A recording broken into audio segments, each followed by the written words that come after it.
Hey everyone, what's up? I'm Max with Out of Spec Reviews, and today I've got a super nerdy and kind of unique video for you. I want to talk about car software. Behind me I have the Volvo XC60 T8 Recharge, and it's one of the first Volvo models to get Android Automotive. What does that mean? Well, Google is coming after the automotive world. They've already got Volvo and their sister brand Polestar using their operating system, Android, in their car, and now BMW, Honda, General Motors and Ford have all announced that their upcoming cars are also going to have it. So today, I'm going to get super nerdy, talk about what this means for you, the benefits, the drawbacks of Android running in your car. So let's get into it.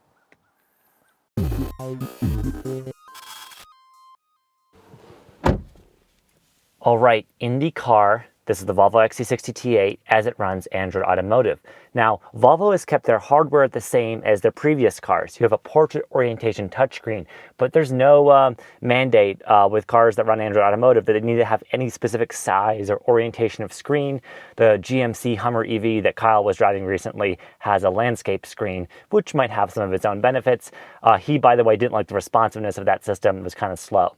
So something to know about Android Automotive is basically not all cars will be the same. They'll all implement it differently. Their user interface might look a little different too, and they also might have different features.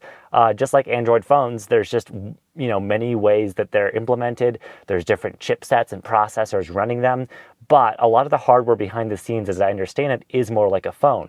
That has benefits and it has drawbacks. One of the big benefits is obviously connectivity. You have intelligent services like the Google Assistant and Google Maps that are built into the car now. So Google Assistant being that voice assistant, there's tons of things you can do. You can see there's prompts right now on the home screen for what it can do for me. I can ask it to play the news, and then I guess it would turn on NPR or whatnot.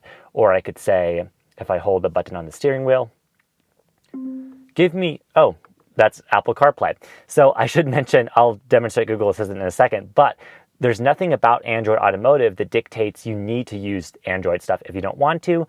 Volvo has opted to keep Apple CarPlay functionality, which is great. So theirs is wired. I have my phone plugged in right now. I'm not sure if wireless is possible with Android Automotive. I don't know of an implementation yet that has enabled that, but I prefer wired Apple CarPlay anyways. Here's my phone plugged in. So you have a good CarPlay implementation in this car. You have full screen support. It uses basically an entire display aside from this bottom strip here.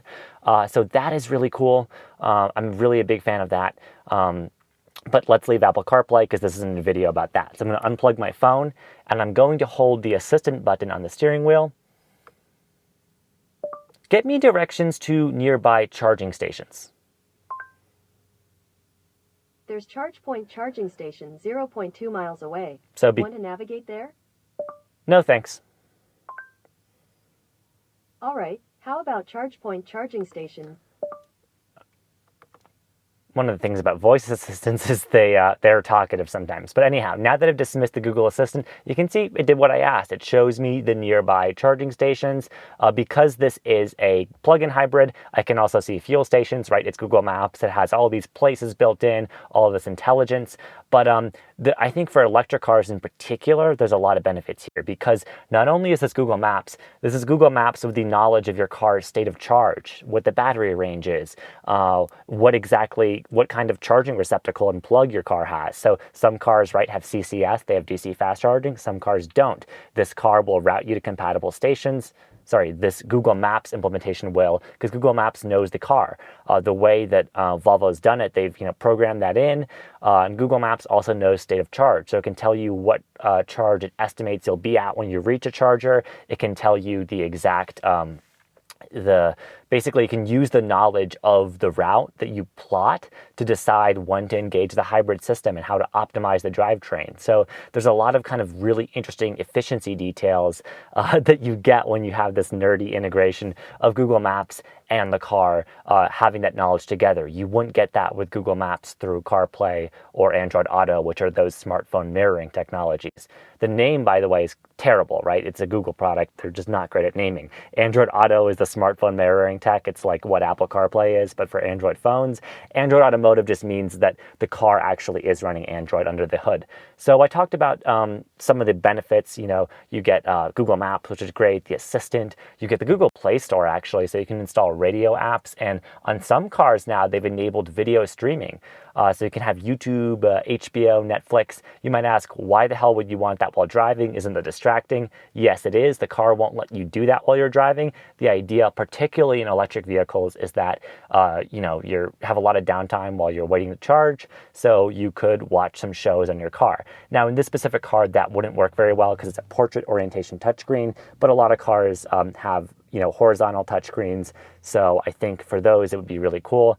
But that's one downside of Volvo sticking with this, portrait implementation. But yeah, you can download third-party radio apps, basically approved Android apps that have been optimized to work in a car. So that's really cool.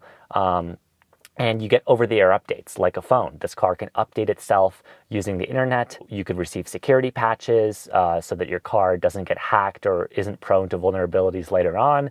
And you have to imagine that a company like Google, who's a tech company, is going to be much better about keeping up to date with that stuff than car companies. And I think that's why so many car companies, Volvo and General Motors, etc., are going with Google, because Google is basically they're taking away a lot of the work. I went to a press event for a car manufacturer I won't name a few weeks ago, and they were telling me just candidly, off the record, that they don't like they don't like being tech companies, right? It's kind of unnatural for them having to store user data and user accounts and all this stuff. They're in the business of making cars, not software. So you can understand why so many of them want to embrace Android in this way, because they're offloading that work to Google. Now, the downside of that is, let's say you don't like Google. Let's say you're skeptical about advertising and tracking and privacy. Well, that's part of the nature of this car. If I go into settings, you can see, right, this is basically running Google. It's Android Automotive. It looks like the settings screen of an Android phone. This car is logged in with a Google account. Now, the upside here is you don't actually need to have a Google account. So obviously you'll get benefits. If you log in with a Google account, you're going to get all of your Google ecosystem stuff, your maps, your saved destinations, your preferences, even your apps, I think, like sync over. But you don't need to be, because this car, like many cars that will have Android Automotive, is going to be sold in China. And in China, Google doesn't really exist. They have no footprint because of, legal reasons in the Chinese government. But suffice to say that you don't actually, for that reason, need to log in with a Google account, because no one in the Chinese region will be able to. So you can use this car totally signed out. Right now, I'm actually signed in with the Volvo press account because this is a press car, but if I wanted to, I could sign in with my own personal account. But that's something to note, right? That could be a downside. Maybe you don't like the idea of using your personal account on your car. Maybe you want to keep it separate from your other technology. Maybe you're worried about all kinds of new, security targets, because this car is basically like a phone, maybe and more connected. It's more exposed in some ways. So let's say there's an update that breaks stuff, or has bad reliability. The same way that a phone can be unreliable, so can, Android Automotive. But my retort to that would be, so many infotainment systems from car makers have just shown that they're not very good, frankly, at making infotainment. I think if they just have a broad baseline of letting Google do a lot of the work with the apps, the interface, the functionality, the security updates, then it can save everyone a lot of hassle. And I think it can really provide such great baseline functionality, particularly for electric cars, with that smart Google Maps routing, with the assistant, with the possibility of streaming apps, all of this done without the automaker having to do it themselves. And if you've used automakers' infotainments, you know that some of them are okay, a lot of them are frankly just terrible. So this provides a good baseline. Now, it's still up to the automaker to use a good chipset, to have basically good hardware so that the experience doesn't suck. But at least this alleviates a lot of, in my opinion, the software baggage, while still allowing them to customize it. Like Volvo likes to have this bottom row strip for climate.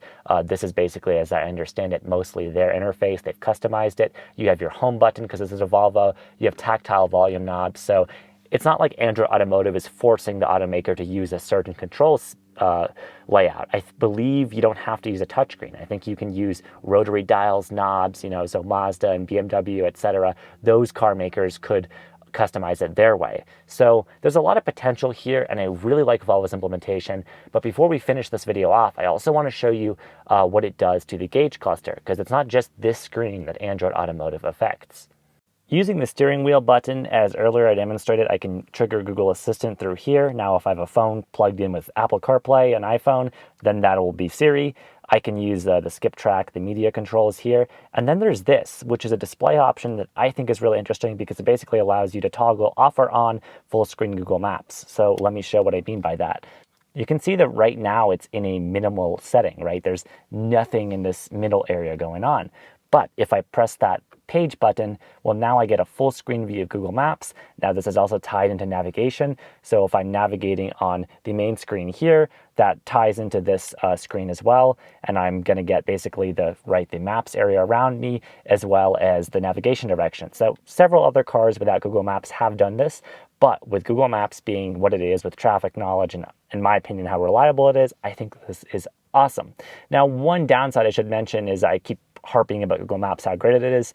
It's not always amazing. It doesn't have the best knowledge of charging stations. Google has done a better and better job of that over the years, but I would still recommend using an app like PlugShare, which by the way, you can get on Android Automotive to find nearby stations, or you can just use an app on your phone like you would in any car. But having it built in, having this kind of full screen map display as an option with Google Maps is, in my view, very compelling. All right, that's been Android Automotive as it's implemented on Volvo. Now, Volvo, like I said, not the only automaker doing this. I think this is broadly applicable and huge news for the entire car industry. Honda, General Motors, Ford, a rival of GM, and many other automakers, including BMW, all opting into Android Automotive, tells me that big stuff is coming. Now, as exciting as this world of technology, apps, and over-the-air updates and features is, we should also walk into this world cautiously. And I think it's worth bringing up issues like account security, data, privacy, bugs, frankly.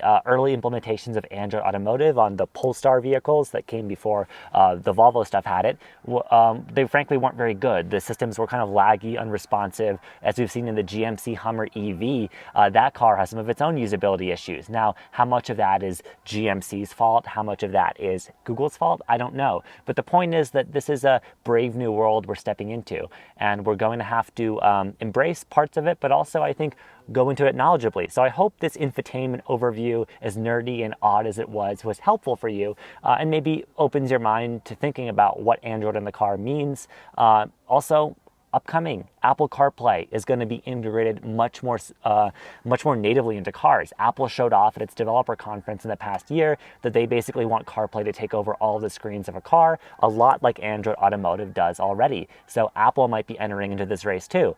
Big tech companies basically want to be in the car space, and that might not necessarily mean making their own cars. Maybe it just means they want to run all the software and run the show. Who knows?